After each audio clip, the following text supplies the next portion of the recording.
News Talk 98.9, the roar of Memphis. Tool Talk Radio with Joe and Allan. Welcome to Tool Talk Radio, coming to you from the Brown Refrigeration Studios. I'm Joe Thorderson with Thor's Hammer, Carpentry and Wood Turning. I'm Allan Gilbreth with darkoakmedia.com. And I'm Maximilian, and I'll explain this in a second. You might like this, but today I want to wish you a very happy International Animation Day. Okay, international, absolutely. And can I explain the reason why it's today? Talk to me. Well, because the very first animated film had its debut in October 28th, 1892 at the Grevin Museum in Paris. Wow, so it goes that far, huh? When you were there, right? It was Charles-Émile Reynaud and his Theatre Optique presented their first production there, and I thought that was pretty cool. Yeah, it was not a mouse. Theater It was Optique. not a mouse. Okay, now that's cool. I bet you could probably go on YouTube and find this animation, I would have to believe. All right, well, we can wholeheartedly get behind that. I mean, think of what animation has brought us. Some great storytelling, including one of my favorites, Attack on Titan. Max, you and I, yeah. But all right, well, this is a good one, folks. If you're out there and you've got any interesting feelings about animation, if there's any one that sticks in your mind. Of course, we remember all the Disney animations when we were little kids and stuff. So this is a good one. All right, we'll see what kind of feedback we get. Well, there's a lot more than just the mouse, trust me. Oh, I know. Oh, yeah. Your Miyazaki is probably going to be mentioned today, right? Oh, I hope so. Okay. Gilby Studios. Well, if you want to chime in on anything, and of course, we'll probably talk about tools and things. Yeah, we might get around to that home improvement stuff. You can call or text us at the Big M Roofing and Remodeling Hotline at 901-683-0989. We also invite you to go to the Tool Talk Radio Facebook page and check out the posts we've made over there, including our must-have item of the week and our great moments in building history, which is going to be interesting in honor of the season. Allan, I know you love spooky constructions. We're going to talk about this is an old one, the Tower of London, which I learned a lot about. I thought it was just one tower. Oh, I don't know. no. It's like a whole it's like a city. It basically. is. Yeah. And so that's up there. We're going to talk about that a little bit later. So, and also you can watch the show on the News Talk 98.9 The Roar Facebook page. We have the show broadcasting over there and over on the X page for News Talk 98.9 The Roar. Well, Allan, we got a pretty interesting show, and we've got a special guest coming in.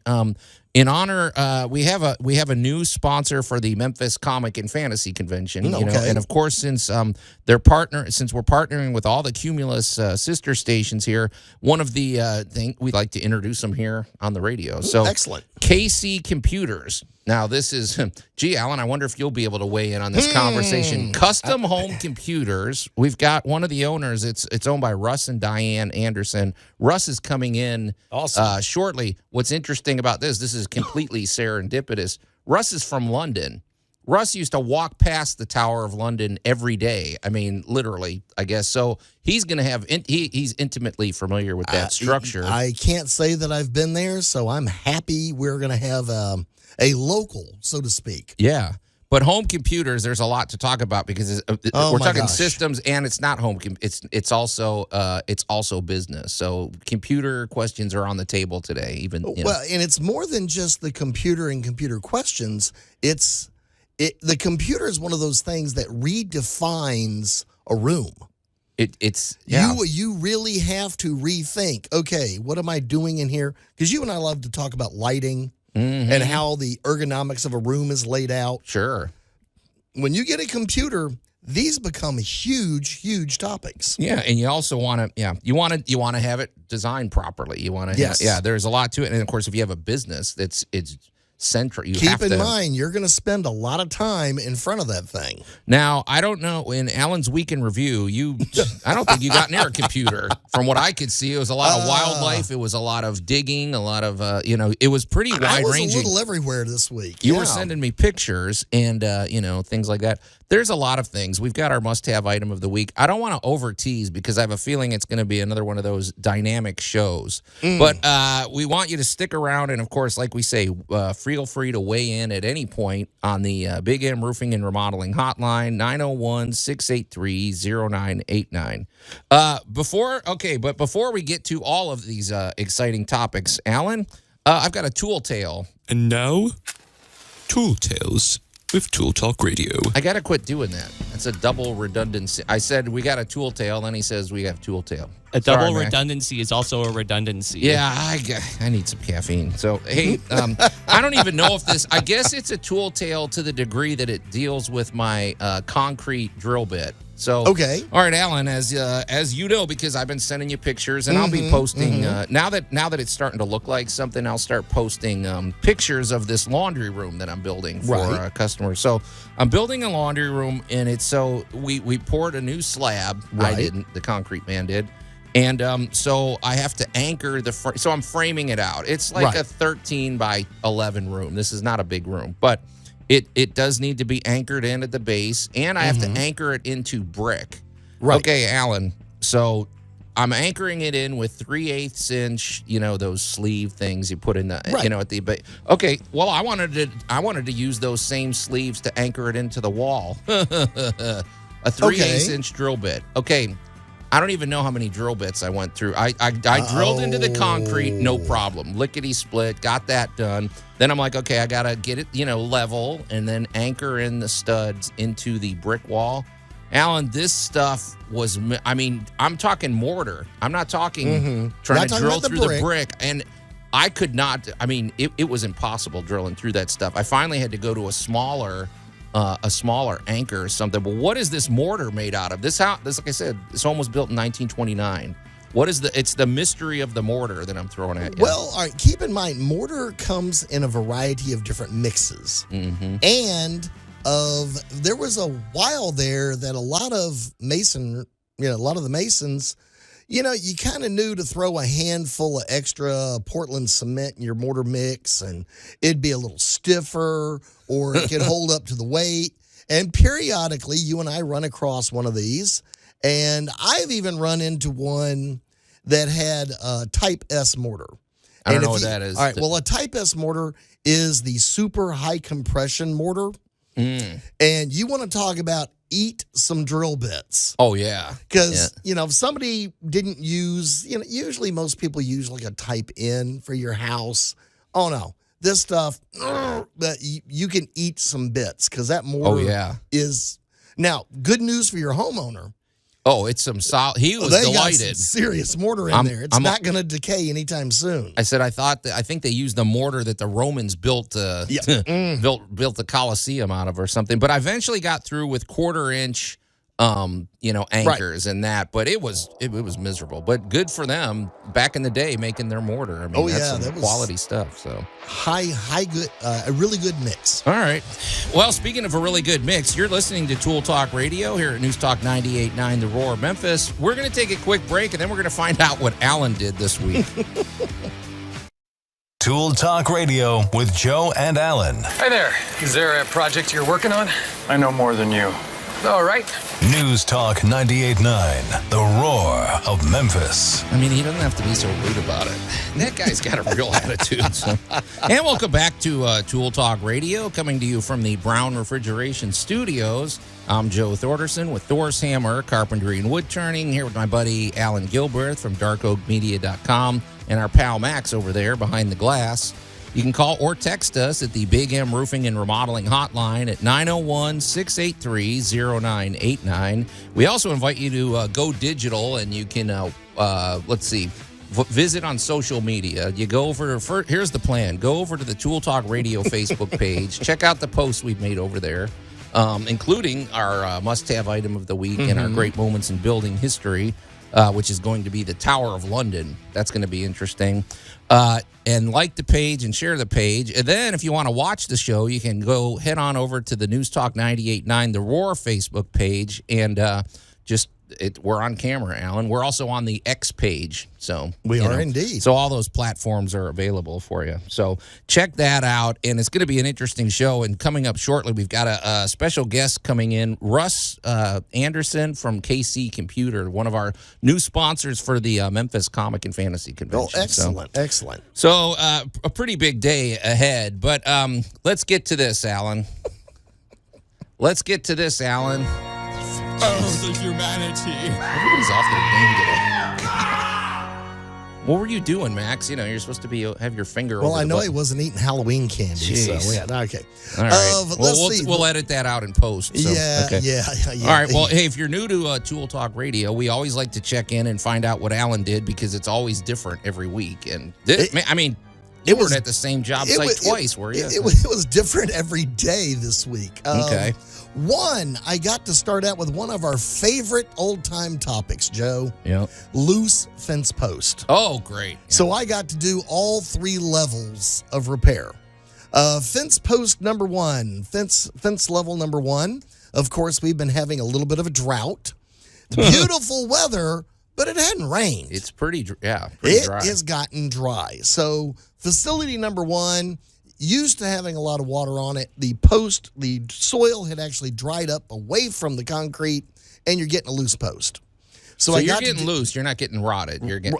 This is post number 1. So I got to do my favorite fix in the whole world: a can of expanding foam.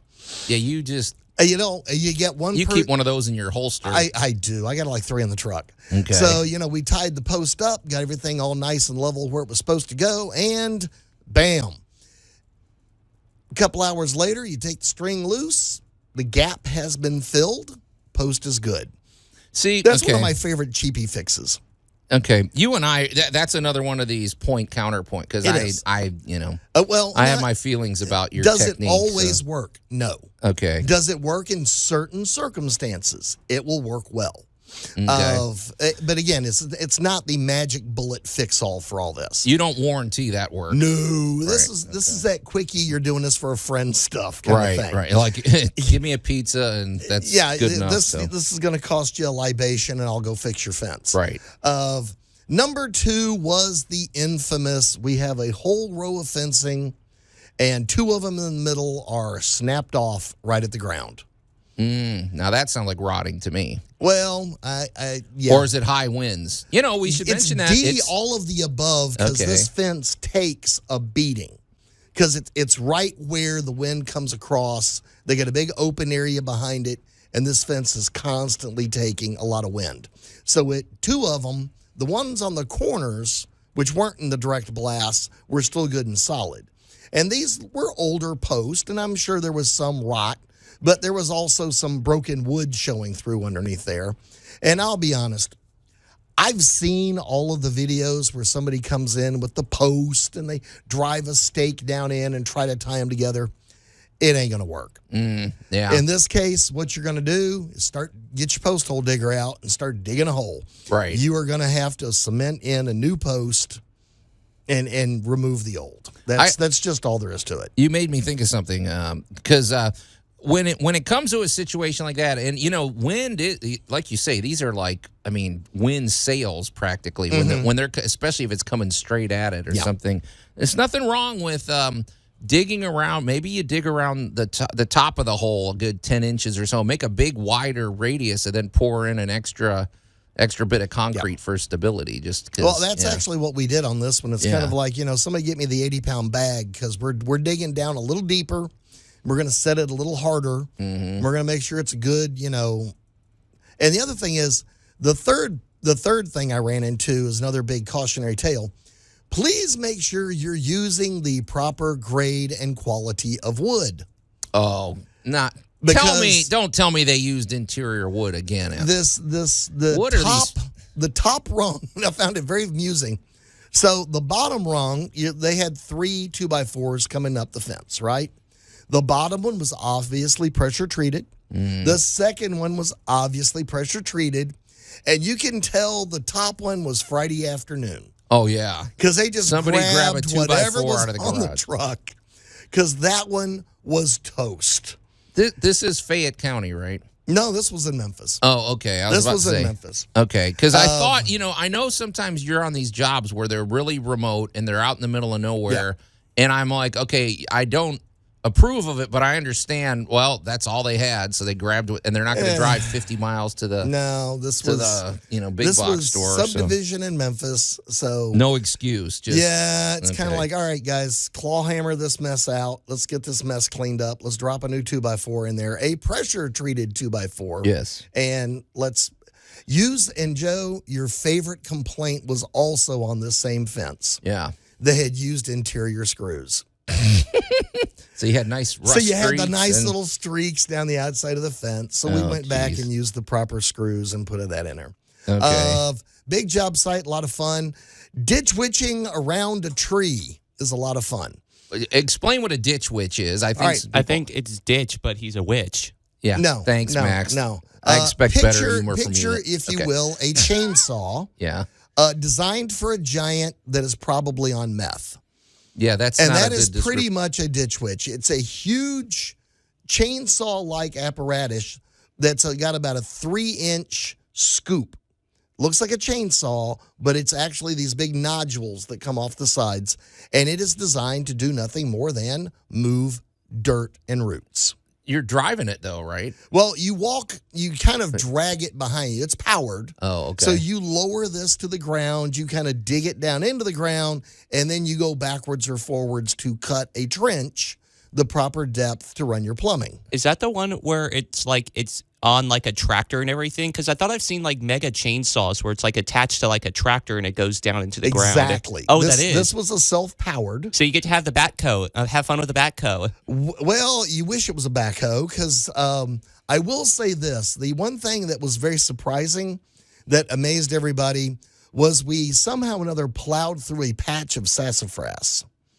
Okay. And that had to be the best smelling job site. Oh, I was for like, the next 10 or 15 minutes because now suddenly everything smelled like root beer. At least it wasn't like a durian patch. Yeah.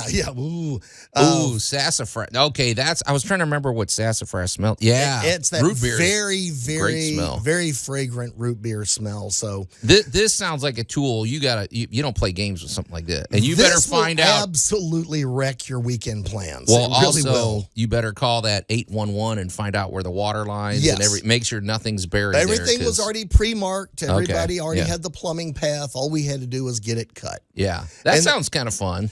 Actually, Messy but fun. and mad props go to the hardware store that rented it out. They had a repair tech on site in like 30 minutes. Yeah, because you said there was some issue. there was a right? minor issue at the very beginning of this. They had a tech there in no time. Okay. We got this job done, knocked out. The rest of the week was spent playing with one of my favorite tools in the entire planet, and that is a sheetrock lift. Oh boy. Oh my gosh. Sheetrock, I don't care what size it is, what type you're using. Basically, it's an 8x4 sheet. That stuff is heavy when you're working on a ceiling. And it's awkward. And it's It's just terrible. and trying to get it in And- position and then One of these things, this takes a 5-man job and turns it into a 2-man job. So it's hand cranked, right? You crank it up. It Yep. lifts the You, thing. you and lay then- the sheetrock on top of it. You get it positioned underneath. You crank it up into position. You get on the ladder. You line up your seams, Mm-hmm. crank it up a little bit more, and screw it in. It's a lot like that thing they used to put Frankenstein up on the roof so he could That get is what electrocuted. it reminds you of. It always makes me think of that. So yeah. You always want to yell it lives Right. when it gets all the way up there. Oh, that thing's a life. It'll save your neck because when you're craning your neck, your shoulders, your back, everything. Well, all right. The only problem is when you're putting the ceiling in the bathroom where you can't get the lift in.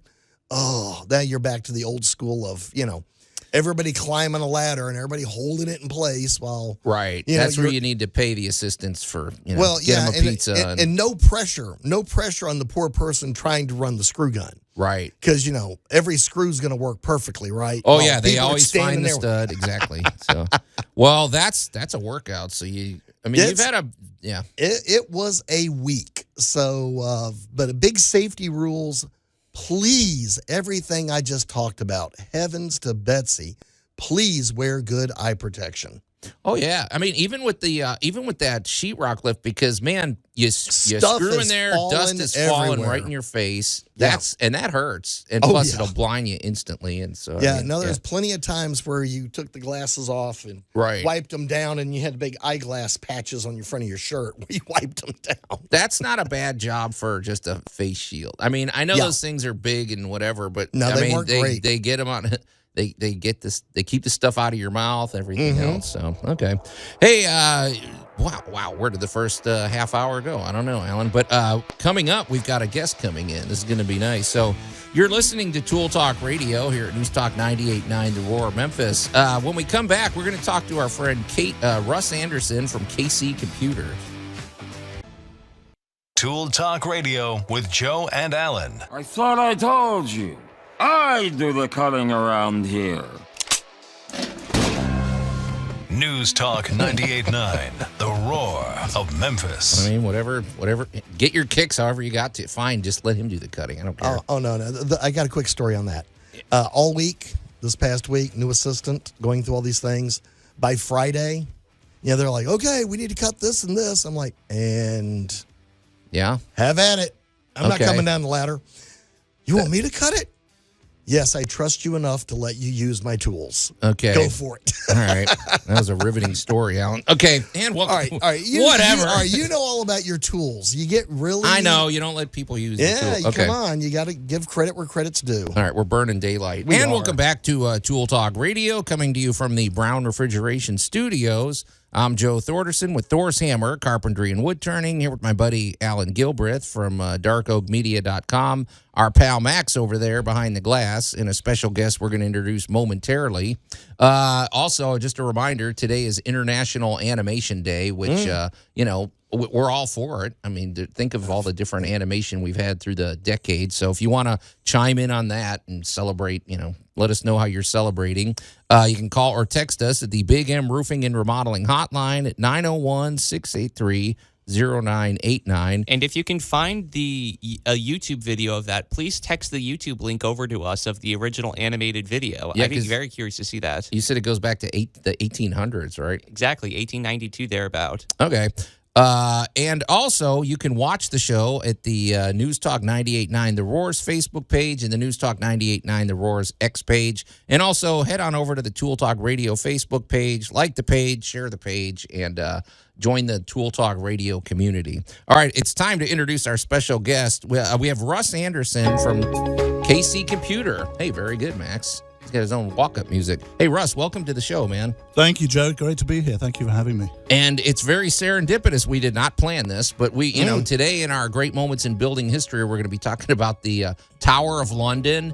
And we just so happen to have a guest who's you're from London, right? I mean, Absolutely. And from my old office in London, I used to walk past the Tower of London. I could see the London Tower from the office every single day. I mean, that's awesome. So we're going to have him chime in. He's sticking around for the second hour. Saves me from doing a whole lot of research. Yeah, you're gonna be leading that discussion, Russ. So. This could be interesting. Okay. Russ, I don't think I've ever met anybody I've never met a Brit named Russ. Is that an unusual name? I meet people from Texas named Russ and everything, but It's not terribly common in the UK, but it's definitely been more popular since I've been here. were they cowboys or something? Did they live out on the frontier? I don't think so. If they were, they never told me. All right. So, well, hey, Russ, you and your wife, Diane, you run KC Computer. You're actually sponsoring the Memphis Comic and Fantasy Convention, and we sure appreciate it, man. You're going to be set up there, right? Absolutely. Yeah, we're looking forward to it a lot. We're looking forward to meeting some new people and a lot of like-minded people who enjoy video games and nerd culture and all that kind of stuff. Oh, yeah.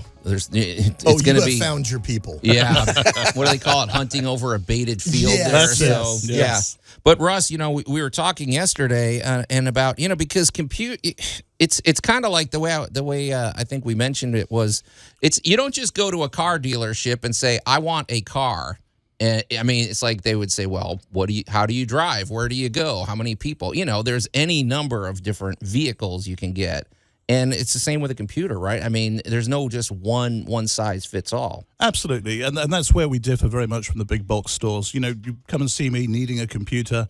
It's all about the questions, and it's about what you need it for. Are you going to go drag racing? Are you going to deliver the newspapers? The vehicle you take, the PC you need is going to be specific to what you're looking to use it for. Right. But it's full, and it's home computers and business. I mean, Yes, sir. Yeah, if you break it, we fix it. We handle everything from selling home PCs, laptops, laptop repairs, right the way through to small businesses, anything from networks to servers to network security. yeah, I mean, I like the, and Allan, of course, you've been. When weren't you involved in computers? I think I had about my first year on this planet, I actually wasn't involved in computers. I remember the first computers going into the Holiday Inn complex back in 74 and 75. Don't do the math. I am that old. So, now the one thing I really want to point out, and it's not just getting the right computer. I'm going to tie this totally into your home, home improvement and DIY, because a computer is a house game-changing device. And Russ, people need to understand they're going to spend an amazing amount of time interacting with this device, right? Absolutely, absolutely. So we're talking monitors, desk, rearranging rooms. And I am really going to throw a huge pitch in here. Don't forget the chair. You are going to, I'm telling you, folks. You're not wrong. Yeah. It is so easy to fall down a rabbit hole just on the entertainment side of a computer. If you've got a gamer in the house, trust me. Gaming is its own. That is a person that's going to have a wall of stuff. And they're going to spend an insane amount of time. Oh, yeah. So absolutely. Let's talk about from CRTs to screens today. What else happened? So screens are obviously very important. Just like chairs, the way you sit, the way you look at your monitor, the distance from your monitor. The quality of monitors is a lot higher, but the amount of time we spend in front of a computer, if we're not sitting correctly, if our monitor's not spaced correctly, we're going to have back pain, neck pain, vision issues. It's all very, very important. And added to that is the aesthetic as well. A lot of people have a very specific aesthetic they're looking for when they set their stations up. So, because I was, full disclosure, Russ, mostly I've bought my computers from big box stores before I met you. But I am going to be a patron now. So but there's this sense you go and you're looking at computers. And I mean, well, I'm going to buy that one because it's more expensive, so it's got to be better. But that's not necessarily the case, right? It has to be tailored to. Yeah, there's a lot of common sense. There's a lot of marketing with computers, like anything.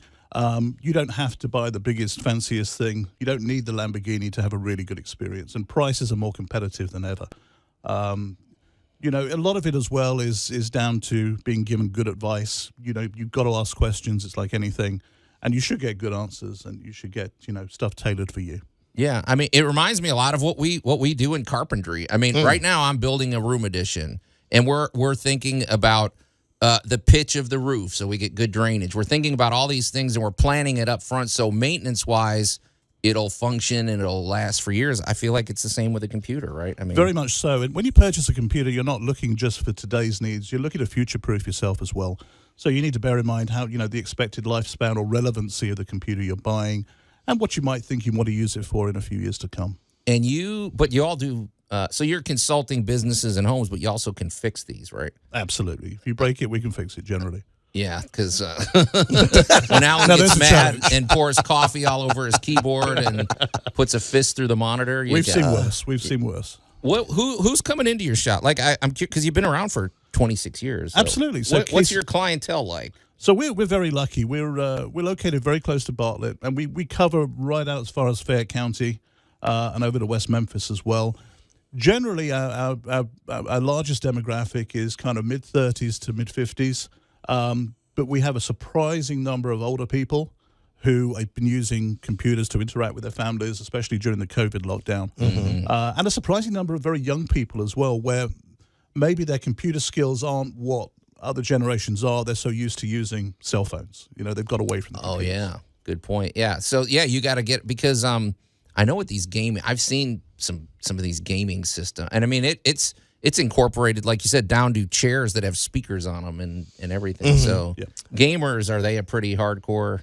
Gamers often have a very specific idea of what they're looking for, and as well as the performance, which is always important. Again, the aesthetic.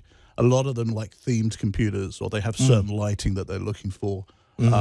Very specific normally. And lighting, you said lighting. That is a huge thing because if you are setting up that home office and you are redesigning these things, Joe, you and I look at these type things all the time. You have changed your home lifestyle to match how you were really living. Right. Because you gave up. You don't have a dining room anymore, do you? No. Your dining room my dining room, my wife converted into a yoga studio, and she uses it every day now. So that's, yeah. Exactly. Yeah. So when you start looking at, I get totally excited about bringing the computer into the home because, it really becomes the centerpiece of where people are going to be getting a lot of work done and a lot of entertainment. You want to absolutely lose 3 or 4 hours of your life, fall down what we like to call fall down a rabbit hole on YouTube or something like that, and you never knew making fishing lures were that interesting for 4 hours. Well, yeah. As you go through. Case in point, I'm involved in a lot of video projects, and, planting a garlic bed is hugely popular. Like, okay, well, but somebody is sitting at a computer anywhere in the world, hopefully in a good chair, looking at a screen. And the one thing I want to throw in, how do they know what screen to get for their purpose? There's the practical side. Will it fit on the desk? Will it fit on the wall? Yeah. That's the first thing to think about, tape measure. Okay. And then secondly, from there, it's if you're playing a game, you might go for a super wide PC monitor, which is almost like 2 side by side. You may go for multi-monitors. You may have 2 or 3 monitors. It just depends on what you're looking for. And you said you do in-home consultation, so you'll come out and check out the space that they're going to be working with, right? Absolutely. There was a need where a lot of our customers weren't able to either pick up the equipment or bring it to the store. And for that reason, we want to be able to service everybody. We'll come out to you. We'll make an appointment. We also offer remote services as well, where we can come in remotely and do a lot of different tasks to help you. And same with your business. Because, the business end of it, to me, is almost, that is hugely important. You have to set up networks. You have to... the business side can be super complicated. We offer free remote access and remote monitoring for a lot of the business PCs that we do. But we can almost do as much remotely as we can on site. We can do pretty much anything these days. And I like that you keep it simple. You try to make it understandable. Nothing turns me off more than when you go to a store and they're just giving you a lot of jargon and a lot of big words to make it sound, yeah. And it's intimidating. I know for a fact, listening to you guys talking about putting up fence posts, I'm the kiss of death for anything construction-wise or automotive. And I know what it's like to come and listen to a conversation and not understand. So we keep it simple, plain English. We look after you. Awesome. We're visiting with our buddy Russ Anderson from KC Computer over at 6415 Summer Avenue, a new sponsor of the Memphis Comic and Fantasy Convention. And we're going to continue the conversation when we come back here on Tool Talk Radio. Tool Talk Radio with Joe and Allan. Sorry about the mess. I've really let the place go since you killed me. By the way, thanks for that. Sarcasm self-test complete. News Talk 98.9, the roar of Memphis. Now, I wonder if you can rig the KC computers to greet you that way when you sit down. I don't know. Oh, I can. Just for a gag. And welcome back to Tool Talk Radio, coming to you from the Brown Refrigeration Studios. I'm Joe Thorderson with Thor's Hammer, Carpentry and Wood Turning, here with my buddy Allan Gilbreth from darkoakmedia.com, and our pal Max over there behind the glass, and our special guest Russ Anderson from KC Computer over at 6415 Summer Avenue. They're new sponsors of the Memphis Comic and Fantasy Convention, and thus, Russ, that makes you part of the Cumulus family for this event, which, because Cumulus is partnering with us this year, so we wanted to bring you in and I feel talk very about your privileged. business. I'm looking forward to it. It's a lot of fun. If you have any questions about a home or business computer setup, because it's not just going in and buying a computer. It's very custom, especially, it's got to be customized to your needs. So. Yeah, so, Russ, take us through. Well, I didn't give the information. Hold on. There? Go for it. Hold on, Allan. I haven't even given out our phone number yet. All right, so we'll give out our phone number. It's It's a weird day. You can call or text us at the Big M Roofing and Remodeling Hotline at 901-683-0989. And Russ, I probably should have warned you. You're on camera. I don't know if you know that. See that red light right there? Say over here. Yeah. Hey, how are you? If you want to see what Russ looks like, there he is. You can watch all of us at the all of us except Max at the News Talk 98.9 The Roar's Facebook page and the News Talk 98.9 The Roar's X page. And then I'll head on over to the Tool Talk Radio Facebook page, and you can check out the action over there too. So, Russ, well, do we got a caller, Max? It's actually a caller. His name is William, and he's got a computer question. Oh, well, okay. Well, you're on, Russ. So, William, no pressure. Okay. How you doing this morning? Wait, Max. Okay, William, are you there? I am there. Can you hear me? Yeah, we need some caffeine in here. We're off our game, but go ahead, William. Sorry. Hi, William. How are you? What's Good. cooking, man? Well, I have a question concerning home office and travel and such, and which is better. I'm going to a position where I'll be either having a base office or home office, working remotely, and then traveling about 50% of the time to the job site. Is it better to have a desktop and a laptop separately and then sync the two? Or is it better to have a laptop with a docking station or external docking of some sort back at the office? So it's interesting you said you're traveling to the job site. The first thing I think about there is what kind of work are you doing on the job site? It'll be construction, usually wind turbine repair or new construction. Okay. So the cell service and Wi-Fi service at the job site will be non-existent. Oh, Gotcha. Fun. Yeah. So we have a number of clients that work in similar industries, and I know for a fact that, you know, you guys can be pretty hard on equipment. Stuff doesn't survive that long necessarily on construction sites. So we definitely need to worry about backups. We need to make sure your data is safe no matter how we configure it. It would be interesting to use cloud-based technology. It would be interesting for that to be able to sync down to your laptop and then maybe sync down to the desktop as well. So it's your data is held in the cloud. You can synchronize it to your laptop so you can work offline when you're on the job site, but you also have a safe copy at home. You know, your laptop gets destroyed, you still have a home machine, you can still work. You know, it's easy to replace a laptop. It's harder to replace everything. I got a question, and I'm not a techie guy, but William, do you have like a personal hotspot or something on your phone? I guess I'm just wondering how you get any kind of Wi-Fi. Right now, a lot of the job sites, they'll bring in a satellite Wi-Fi system, but that's sketchy at best.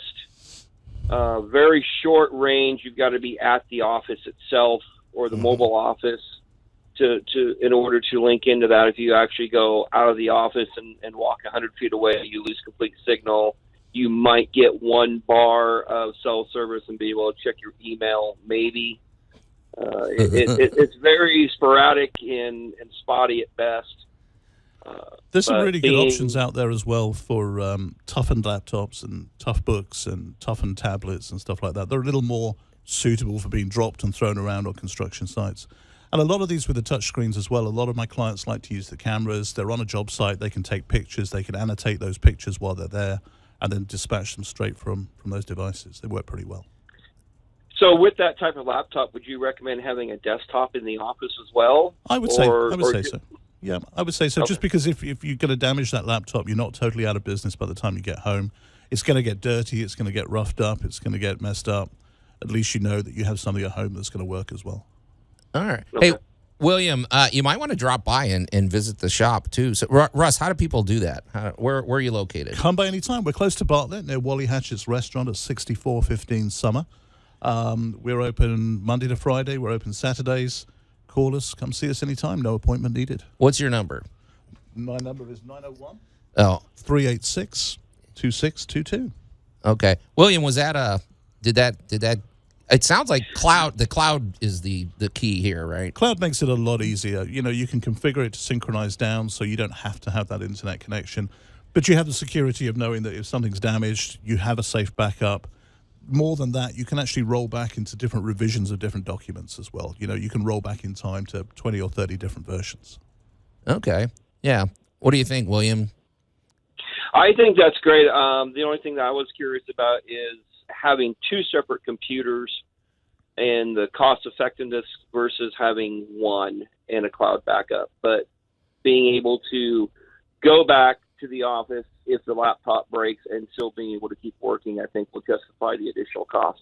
I gotcha. Yeah, I don't know. Just don't break your laptop. How's that? Yeah, don't don't carry it up on the wind turbine under your arm. It and ain't drop that it. easy, Joe. I promise you. I understand. I mean, yeah, don't take it up on the 20-foot ladder or whatever. So, yeah. I've been far worse places with a laptop. Don't drop it. Don't break the screen. Don't drop it. I don't know. That sounds like a you problem, William. So, okay. yeah, a little bit. Yeah. All right. Hey, it's good talking to you, and I hope that's useful. But I definitely drop in. These guys know their stuff, and they break it down in simple, easy to understand We like to call it plain English. We just, there's no confusion. We'll come by any time. We'd be delighted to help you. Awesome. Okay, great. Thank you very much. All right. Thanks, William. Appreciate you, man. So, yeah, that's I have to imagine, and you say you work with a lot of construction people. Is that true? They're breaking their laptops and everything? Because I treat my laptop with kid gloves, man. So, again, it's like anything. It's like if you're a smoker, you're going to have tobacco stains on your fingers. It's similar with your laptop. You work in an automotive shop, you get this kind of thick black grease that gets into the laptop. Yeah. You work on a construction site, it's dust. Military have come in with sand inside their laptops and all sorts of stuff. So they definitely get affected by environmentals. The best one was a Monument company brought me a computer that weighed about 80 pounds. It was completely full of marble dust. You should have seen us cleaning that in the middle of the parking lot. It looked like a dust storm. Yeah, and I guess at that point, you probably don't take the air compressor and just blast it out because I don't think it. No. You don't want to blow the memory chips out. It blasts stuff into places that shouldn't be blasted. This is sort of interesting. I don't know. It's funny that I'm giving any computer advice because I'm not very. The irony is not wasted on me. I promise you. Although I do get a little defensive on when we're talking construction sites because I mean, like I said, I'm very gentle on my. In fact, my phone, I was using an iPhone 6 for like 4 years before I trust me. We know. Okay. Hey Russ, this is very interesting. So I mean, it seems like now when it comes to businesses, what sort of situations do you find? I mean, because. You gotta set up networks. You gotta set up what's most efficient. So setting up the hardware is the easy part. We obviously look at each site and we determine what the client needs, and we determine a lot of it's giving feedback as well. It's a business. You have to be secure. You have to be safe. So we can talk about the hardware. More importantly, we'll talk about the structure, the plans for the next few years. But data is the most important thing. It has to be safe. It has to be backed up. It has to be secure. Yeah. And I guess you also probably got to deal with parents' concerns when you're dealing with the home. You don't want kids just accessing anything, right? I mean, it's the whole thing of child safety on the internet is super important for us, and it's something we try and work with parents to help with. It's not that you don't trust your kids necessarily; it's that you can't trust whoever's on the other side of that internet talking to your kids. So, there's a lot of things we can do to help you keep them safe, to monitor the time they spend on the internet. We can even shut things down automatically when it's time for bed or homework. And all these things are free, and we offer free consultation to help you set them up. Yeah, because it's a whole different world out there. So it's like there's a lot of sketchy stuff goes on. Yeah, it does. Tell us again how to visit your shop, man. Well, we're close to Bartlett, so 6415 Summer Avenue. We're down near Wally Hatchett's restaurant. We're open Monday to Friday from 8:30 till 6. Saturdays from 8:30 till 4. You can call us anytime. Phone calls cost nothing. Estimates and diagnosis cost nothing. And hopefully, common sense, good answers cost nothing. We'd always encourage people to come and see us and get some free answers rather than go and pay somewhere else and get some bad ones. And we didn't lean into it too heavily, but man, at the Memphis Comic and Fantasy Convention, you're going to have a big presence. You have a very large booth space, and the gamers are going to be having fun at that booth. So we're going to continue the conversation with Russ Anderson, but we're also going to take advantage of your expertise on the Tower of London. This is going to be fun. In our Great Moments in Building History coming up, we're going to learn all about the spooky and interesting history of the Tower of London. You're listening to Tool Talk Radio. We're going to take a quick break, and we'll be right back.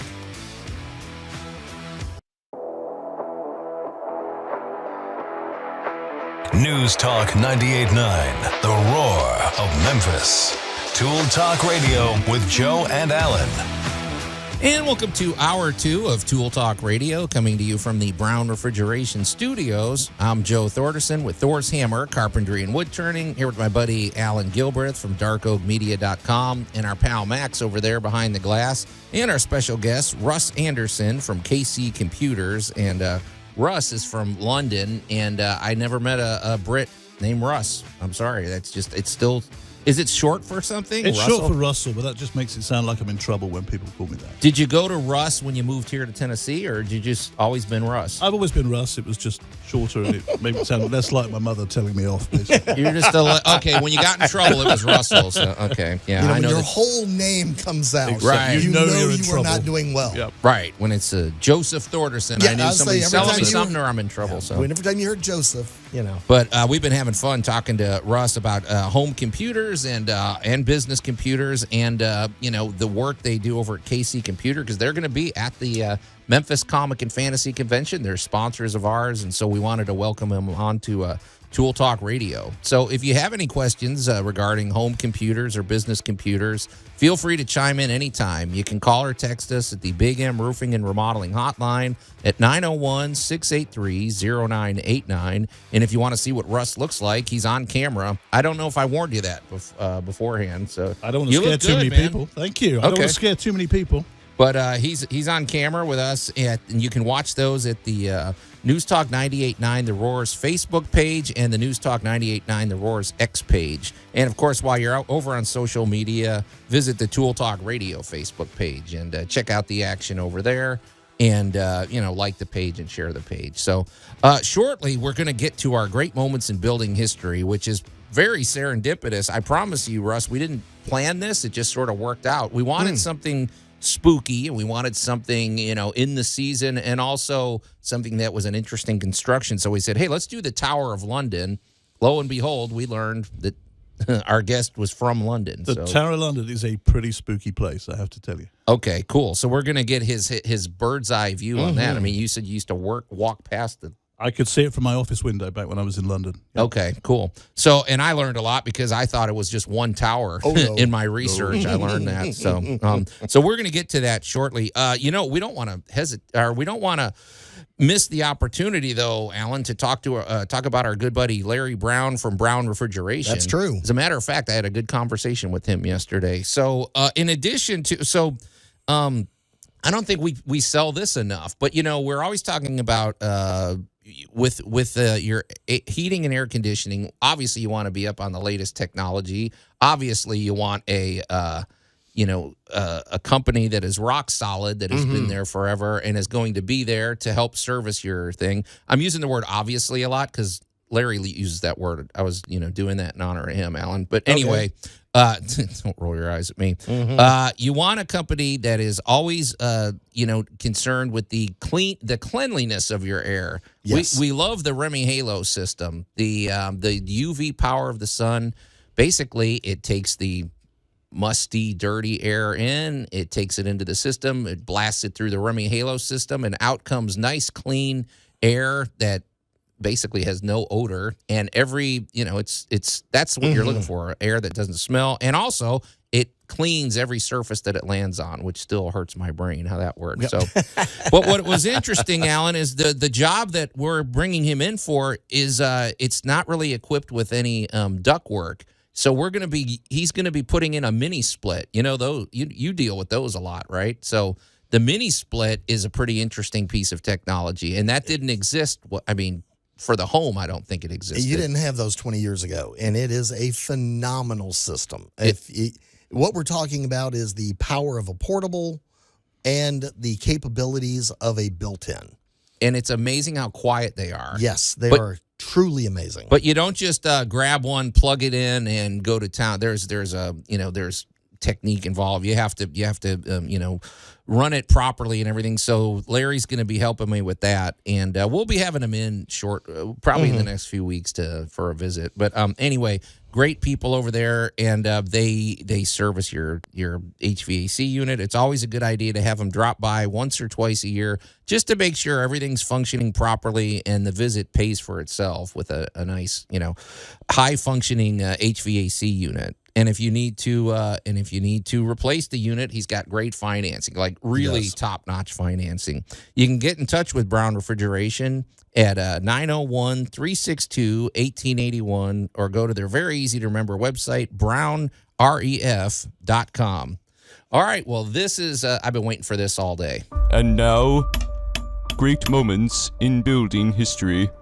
And the pressure's on, you guys, because we, normally in our great moments in building history, we do the research, we watch some videos, we get on the internet. Sometimes we're more familiar with things than others, but now we have a guest in the studio who is intimately familiar. And Russ, you're going to probably call us out on a lot of whatever. We've got our facts, but now we're going to get the bird's eye view of. I'm no expert, but I can give you a tourist perspective. I was there a few times. Well, we're going to talk about the Tower of London, and right out of the gate, I'm going to just admit, I thought it was literally a big tower that they put the prisoners in, like where Rapunzel would have lived or something. No, but no, it's like basically, it's almost like its own community, and it's been throughout history. It was built when, Max, like 1,000 years ago or something. It was built about 1100, about 1080, by William the Conqueror. And it started in 1066 and construction, I don't think, stopped for a few hundred years. They kept adding on to it. It's had a lot of things. I mean, it used to be a palace, right? It was or not a palace. It was the home to the king and queen. Right? Back in 1066, when it was built, it was supposed to be an intimidating, scary-looking place to keep the peasants in line. And when people weren't in line, that's when the things happened at the tower to scare them back into the tower. Basically. That's when they drug you through the big, scary gate at the front called Trader's Gate. And basically, that was a one-way ticket, right? If you went in. It was a one-way ticket, and even if you could swim, you weren't coming back from there. No. But Allan, this is, I don't know. It's a fascinating because of, we always talk about, well, what is your house saying to the world? Setting a mood, saying things. I like what Russ said about you built this with intimidation in mind. And yes, it does look intimidating. Although, I don't know, from certain angles, it looks kind of charming, too. I don't know. It's a very impressive building. I mean, like you say, it's been added on to. It was built back in 1066, and it was still used as a prison, as a jail, right the way through to the Second World War. Oh, gosh. Okay. Yeah, and they say, so is the idea that if you're up in a tower, it's obviously probably hard. You only have one way out. Through the stairs, so you have guards there, and you get to look down and just, I don't know, think about your crime or. Well, let's start with the stonework and let's work our way up from there, because this is of an amazing piece of engineering for today, let alone in 1066, because look at the weight of the stonework, and they didn't go out there and just clear a spot and pour a foundation. No. So, I mean, this had to be dug in by hand, dug in deep, and you were looking at hundreds of thousands of tons of stonework and brickwork and design. And the other part is you can only go up so high at a time and keep adding on. You might want to mention, too, they brought the stone in from Normandy. Yes. How far is that? How far is that from London? So from London, you've got about it's about 100 miles down to the south coast. And then if you go across the channel, that's another 15 miles. And then probably another 100 over to Normandy. So it's no small feat. Yeah, I mean, getting it, they didn't have the freeway back then. No. And aren't you kind of also technically in enemy territory, too? Oh, well, back in 1066, the Normans had invaded the UK. We don't like to talk about people invading the UK. You guys were kind of jerks back in the day. No offense, Russ, we're an angry nation. What can I say? That's why we started the war back in the. Anyway, well, that's all water under the bridge. But or tea anyway. The foundations you talk about are interesting. Some people talk about the tower being 2,000 years old. They're actually built on an old Roman road. Okay. All right. Well, we're going to continue the conversation here on Tool Talk Radio. Hopefully, we won't start another Revolutionary War. We will. We'll be right back. Tool Talk Radio with Joe and Allan. I'm describing a person, not something complicated like a wooden sailing ship or proper dovetail technique. News Talk 98.9, the roar of Memphis. Yeah. Okay. I'll give him that one. Give him the dovetail. Dovetails are tough. Man. If you even if you got the template and the right the right even if cutter, you got a dovetailer. they're a Dovetails pain. are tough. Yeah. And welcome back to Tool Talk Radio, coming to you from the Brown Refrigeration Studios. I'm Joe Thorderson with Thor's Hammer, Carpentry and Wood Turning, here with my buddy Allan Gilbreth from darkoakmedia.com, our pal Max over there behind the glass, and our friend Russ Anderson from KC Computer, who is a new sponsor of the Memphis Comic and Fantasy Convention. I should mention, I've been talking about it all day. It's coming up in a couple weeks. We're less than 2 weeks away. It's coming up November 10th through 12th. It's going to be at the Holiday Inn at the University of Memphis. There's way too much going on for me to describe here. So go to our very easy to remember website, memphiscfc.com. Go to our Facebook page and learn more about it. It's going to be a blast. It's very family friendly. And it's also, well, we have things to do for all ages, but also, we make it purposely the most affordable convention in town so that you can bring your family. And, it's a lot of fun. And, Russ, you and your wife, Diane, are going to be set up over there with lots of cool computer stuff. And Absolutely. We're very excited to be going there, meeting some new people.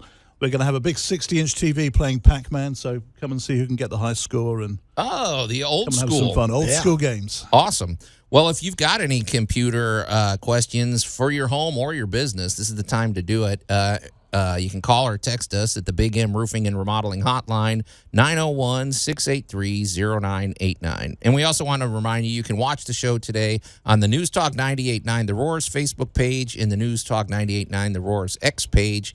And we want you to also go over to the Tool Talk Radio Facebook page, like the page, share the page, and join the community. I know we've got a computer question that somebody texted in, but let's put a pin in that. Allan. Okay. Just if you're the dear listener who texted that in, we will get to you. But we're in the middle of a really fun conversation all about a place that was basically a torture chamber, a prison, the home of grisly murders and political intrigue and everything. The Tower of London. It's a very interesting construction, though. We were talking about, it's sort of multi-purpose. I've heard that it was almost like a little city, right? I mean, Russ, you live there. To a degree. It's actually a large area it takes up. But there was, around the castle as well as the actual castle itself, there was a lot of activity and a lot of community around there. But you said it was built to be threatening and it was built to intimidate the peasants and everything. But, Allan, we were talking about the stonework that it's made out of. It came from Normandy, which we're learning is like 100 miles away. You had to get it down river or whatever. Oh, or across the channel from across France. the English Channel. Yeah, from France. Oh, gosh. We're talking saltwater, Joe, not a river. My gosh. We're talking Okay. the ocean. Okay, because it's on the Thames River. We should also mention that there are challenges because they basically they put a moat around it. It's on the river, so they dug around it and created their own moat that they could control the water flow.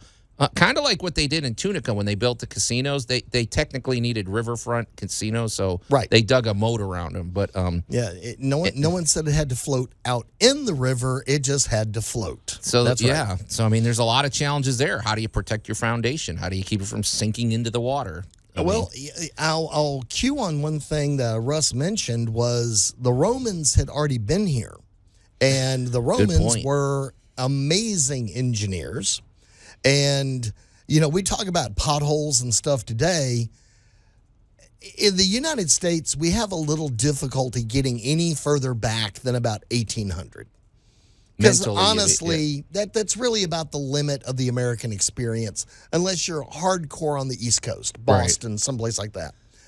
It is hard to wrap your head around the fact that part of this building has been sitting there since 1066. And that before that building was there, the Romans had already been there, and they'd already built a road through there. Absolutely. They had already found decent ground to hold level. And when you begin looking at a lot of these constructions, you're looking at, honestly, up to 1,000 years of additional improvements and changes. And you wind up with some very interesting and bizarre situations I have quite a few friends across the pond, and I love every time somebody wants to put in a pool, and that basically you have to have an archaeological survey before you can dig anywhere, because you'd have no idea who or what you're going to run into and how far down in the ground. And it's doubly so in London in particular. But going back to the Second World War and the Blitz with all the bombings, not only do you have to have archaeological digs in London because of the history, but you have to, there's the risk of unexploded ordnance as well. So you I never thought of that. Absolutely. Does that happen? I mean, absolutely. I know people that do that for a living, and they're down there to Wow. make sure things are safe when they're digging stuff up. It's interesting with the foundations. Every major interstate or motorway in the UK, and we're not that big in the UK, but we have, several motorways that stretch the length of the country. The majority are built on the foundations that were created by Roman roads from 2,000 years ago.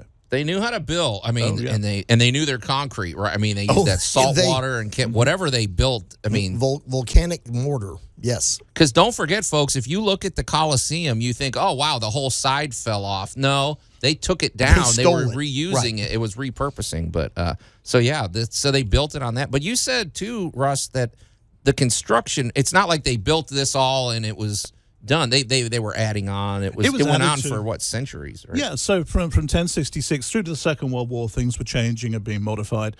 These days, it's largely a tourist attraction. It hosts a lot of museums for both the torture chambers and also for the crown jewels and stuff like that. But, it's changed a lot.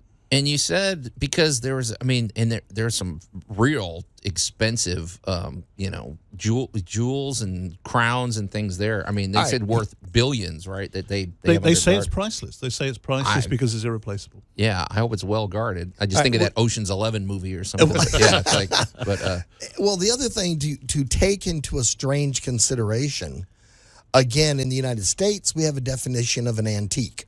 Mm-hmm. That goes out the ball game when you go someplace like the Tower of London, and that door and those hinges and that doorknob have been hanging there since literally 1509 or 1611 or when, so there's some furniture in this building that has been there longer than anybody has, than Europe's been in the United States. It's just a different concept when you go into a place like this. And the one thing that the Tower of London does is, now I've never been there personally, you have, and so I'm going to look to Russ to verify, is the sensation you get walking onto the grounds, because it's old. It doesn't feel modern. It doesn't look modern. It really is designed to be old. It's a very exciting, imposing place when you go there. You can sense the history in it.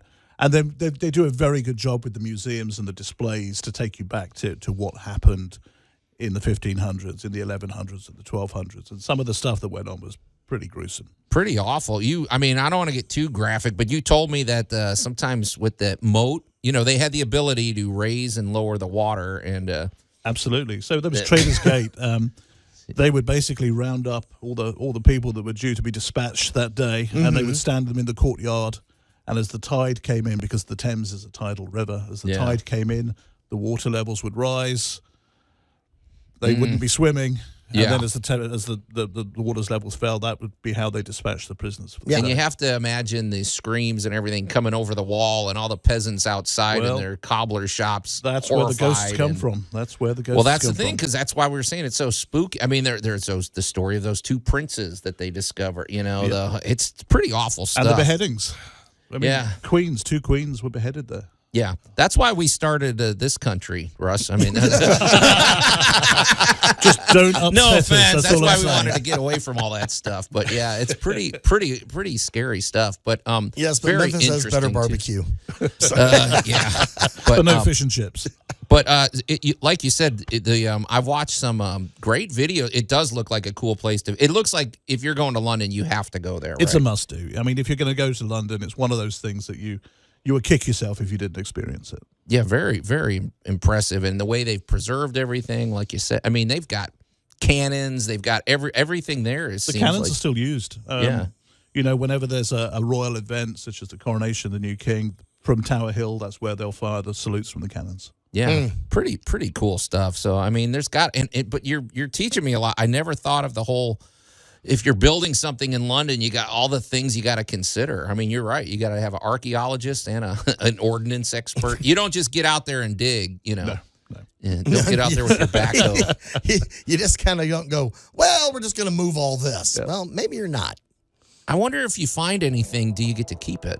That's something worth looking into. It's your property, right? I mean, I don't think so, unfortunately. I think No, it's that's like a shame. a scam. Yeah, Okay. well, we can talk about archaeological discoveries another time. All right. You're listening to Tool. Well, I'm learning a lot today. You're listening to Tool Talk Radio here at News Talk 98.9 The Roar, Memphis. We're going to take a quick break, and then we've got some other business to get to.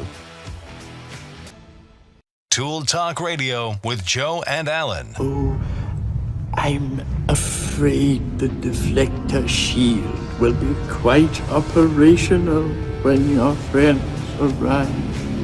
News Talk 98.9, The Roar of Memphis. Yeah, back in the day, they didn't have deflector shields at the Tower of London. I think they just had the hot oil. They Did had the job, murder though. holes. Yeah, absolutely. And welcome back to Tool Talk Radio, coming to you from the Brown Refrigeration Studios. I'm Joe Thorderson with Thor's Hammer, Carpentry and Wood Turning. Here with my buddy Allan Gilbreth from darkoakmedia.com, our pal Max over there behind the glass, and our special guest, Russ Anderson from KC Computer. He and his wife, Diane, run a really, really cool shop. It is to help you with your home and business computer needs because, you know, like we said, computers, I mean, you know, there's no one size fits all, and we all need them. I mean, that's just part of our life today, and you want to have the most efficient setup. You want to have a setup that works for you and one that's going to be there for the long haul because, I mean, this isn't just about today. It's about, you know, setting up a system that helps you. So if you've got any computer questions, today's a great day to do it. In fact, I think we have one coming up right now. We You've do. got and you can get in touch with us then at the Big M Roofing and Remodeling Hotline at 901-683-0989. We also invite you to watch the show on the News Talk 98.9 The Roar's Facebook page and the News Talk 98.9 The Roar's X page. And while you're on social media, make sure to drop by the Tool Talk Radio Facebook page. Give us a like. Check out the posts over there and share the page. So, you know, I think we've realized that today we're talking about the Tower of London and our great moments in building history. Let's just say that it's a rich history. Some of it's pretty grisly. Some of it from a construction perspective, it's fascinating. But it's a great. We can't do it justice today. So let's just say get on YouTube or go down a rabbit hole on the computer, and it's a fascinating study. And absolutely, if you go to London, you're going to want to go to this place. Right? Absolutely, you should definitely go.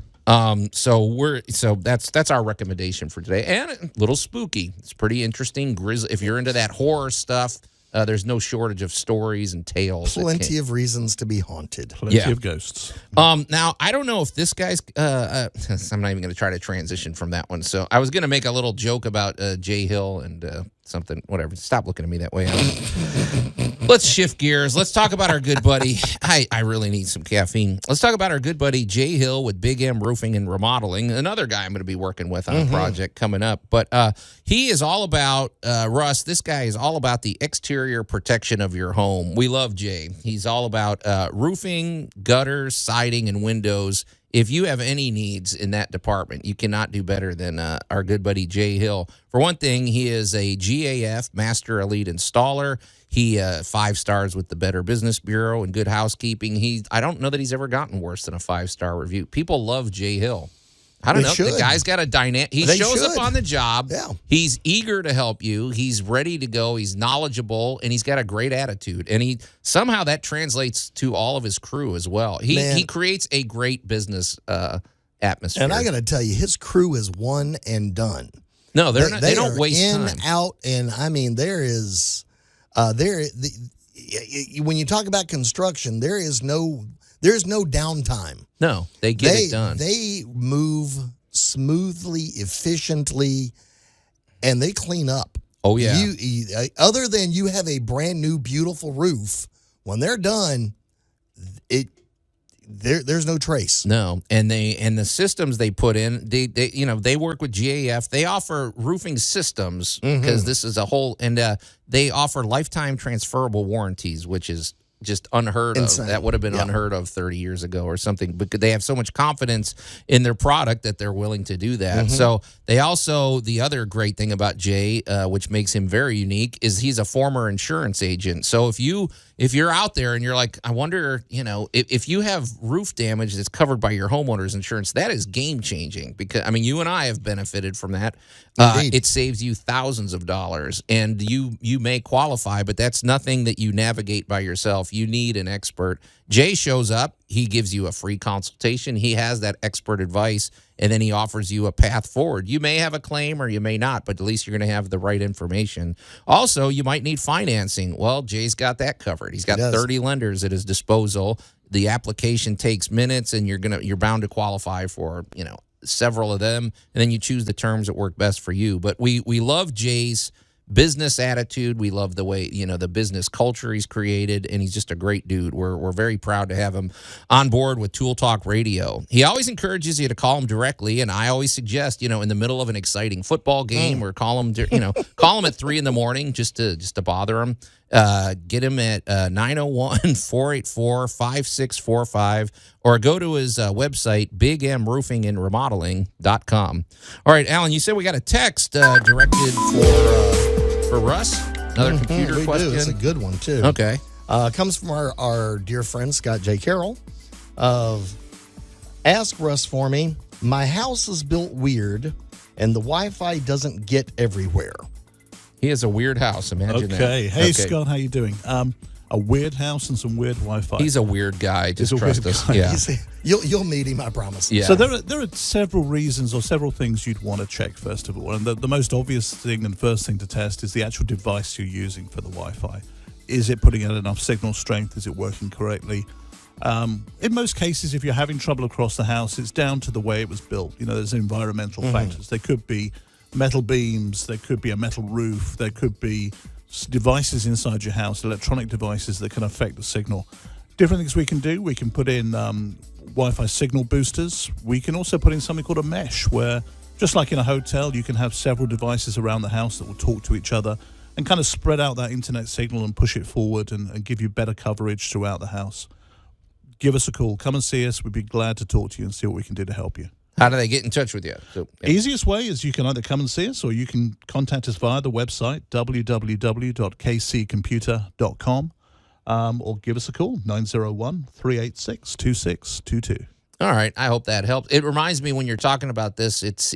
I think I watched a video about how satellite technology works. And doesn't it more or less just bounce one signal to the next? Like, that's why we can make a phone call and talk to somebody in Australia, or is it the same concept here? Same sort of principle. It's like being in a hotel. As you walk through the hotel, one device passes you off to another, and you get seamless service. Okay, so yeah, I'm just wondering, like we have a big fireplace. Sometimes on the other side of that fireplace, it's a completely different cell signal than on the front end. So, okay. Oh, yeah, it can happen very easily. All right, so keep those questions coming in if you've got questions about your home computer or your business computer. So I wanted to shift gears, though. I don't think I teased this because, actually, it's a little hack that I wanted to do. I don't know if this is going to cause a debate or not. And it involves chemistry, too. So I wanted to throw this at you, Allan. So I didn't give you any preparation, Max. So I don't know if there's any music you can cue up. But we're going to call this a Tool Talk Radio hack, basically. I am not calling this segment Preparation Hack or Preparation H. So move on, Joe. Move on. Okay. Well, this has to do with doors, especially exterior doors and kitchen cabinet doors. Oh, I got a bunch of hacks for those. So occasionally it involves an axe. Here's my hack, and this is a question this is a problem that some people see, especially if you have framing that's old or wasn't put in. Okay. So we know how much weight and stress goes on the hinges of a front door, especially, but also kitchen cabinet doors can get a lot of stress because you get that one teenager in your house, and you know who you are. You open the cabinet door, you're leaning against it while you're looking up and picking out what donuts you want or something, and that little screw that's holding it in can come loose or whatever. So these are screw holes we're talking about that could come loose, and the screw comes out. And it's not like you have a lot of options. You don't want to be moving the hinges to a new location. These, so now you have a loose screw hole on a door.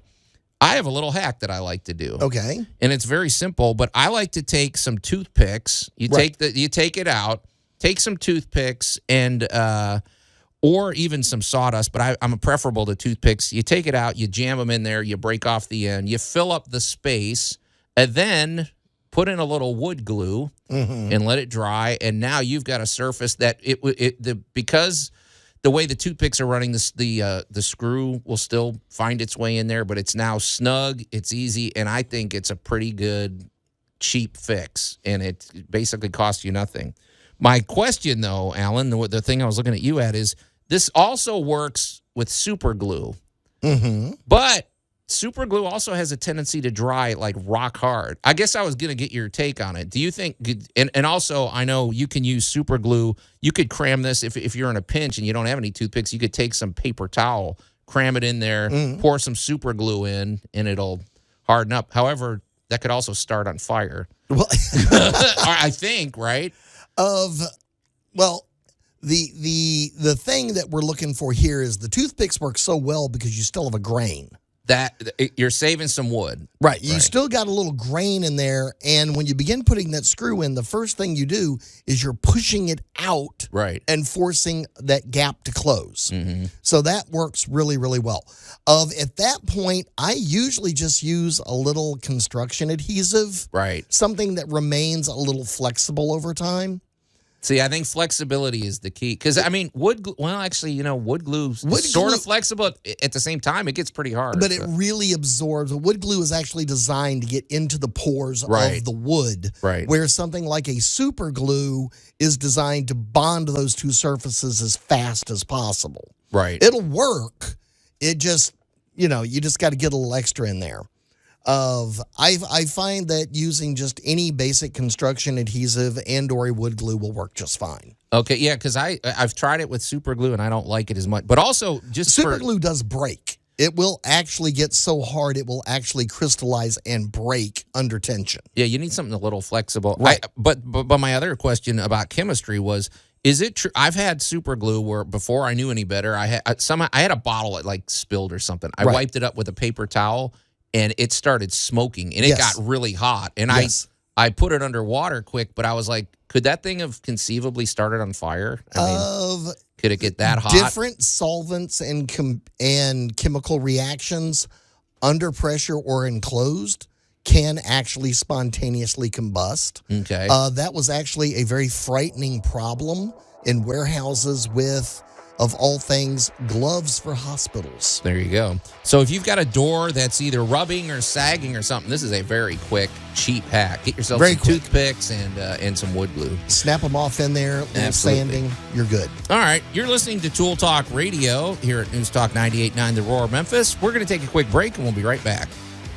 Tool Talk Radio with Joe and Allan. There's something about an underdog that really inspires the unexceptional. News Talk 98.9, The Roar of Memphis. I mean, that notion is the only thing that keeps me going, Allan. So, I don't really have a lot of else to hang my hat on.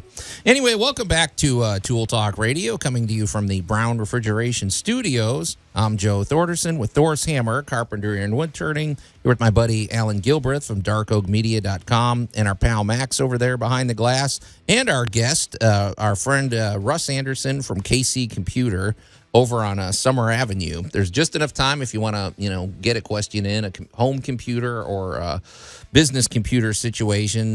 You got just enough time to get in touch with us at the Big M Roofing and Remodeling Hotline at 901-683-0989. If you want to see what Russ looks like, you look very British, Russ. Thank you. I feel very British. Yeah, you look like you could put on a professor's jacket and lecture us about the origins of Stonehenge and any number of. I can try. We could talk about anything. Absolutely. So you can do that by going over to the News Talk 98.9 The Roar's Facebook page and watching the show. You can also watch it at the News Talk 98.9 The Roar's X page. And while you're on social media, drop by the Tool Talk Radio Facebook page. Give us a like and check out the action over there. So, all right, speaking of the studio cams, Allan, I am now going to hold up our must-have item of the week. Yeah. I hope I can see. I'm looking at it. I'm holding it up on camera. And I continue to question how you're able to get this through security. Yeah, it wasn't easy, Max. So, Allan, tell people, I don't really know if I know the technical name for this. You are holding what I like to call the multifunction and/or roofer's claw hammer. Yeah. Well, if it's a roofer's hammer, I don't care because I don't roof, but I'm using it for framing and stuff. So. Stunningly efficient because it has a shock absorber, it has nail pullers, it has a back claw on it, and it has a big facing head for an improved strike area. Basically for the idea that, like, for a roofer, you're going to nail 8,000 nails an hour. Right. As you're smacking through. Yeah. Now, that particular hammer used for framing, I love that style hammer. And yes, ladies and gentlemen, there's a reason there are 300 hammers at the big box store, and they all look slightly different. Don't go cheap on your hammers. Spend the extra $10 and get a good hammer. You know, for your computer system, buckle up and buy a good chair. Yeah. For construction, knuckle down and buy 2 or 3 different good hammers. Right. Yeah. This one right here is awesome for especially working on an older building because honestly, this past week, I have probably pulled 1,000 nails, and that's not an exaggeration. Well, it's out of a wall with a device just like that. I'm convinced this hammer was designed by a carpenter because I don't know about you. When I pull nails out, you pull a lot out, especially with an old job. I pull it. I tend to put the nail into the claw, and I pull it sideways. I don't usually. I feel like I get better leverage that way. It bites into the nail, and the nifty thing about this hammer is it's got 2 little grooves for different size nails on the side of it, so you don't even have to do that game. You just put this in there, and you get some serious torque on this. And there's a lot of times where the width of that hammer is going to prevent you from getting hold of that nail when you can just slip it right in there to the side, get it and go. Yeah.